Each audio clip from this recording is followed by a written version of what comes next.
টাকা না থাকলে এই সমাজে পুরুষের কোনো দাম নেই, হোক ঘরে কিংবা বাইরে। আত্মীয় স্বজনদের ভালোবাসা পাওয়া অনেকাংশে আপনার বাবার অর্থের উপর নির্ভর করে। কথাটা তেতা হলেও সত্য। আপনি যার সাথে যতটুকু করবেন, সৃষ্টিকর্তা তার প্রতিদান হিসেবে তাই আপনাকে ফিরিয়ে দেবে। যদি কখনো বুঝতে পারেন কারো লাইফে থাকা আর না থাকা একই ব্যাপার, তাহলে সেখান থেকে সরে আসাটাই বুদ্ধিমানের কাজ।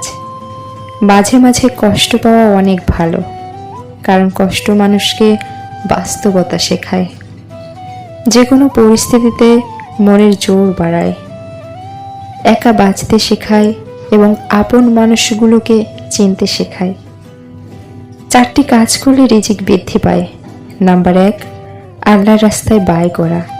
নাম্বার 2, আত্মীয়দের সঙ্গে সুসম্পর্ক রাখা। নাম্বার 3, দিনের শুরু ও শেষে জিকির করা।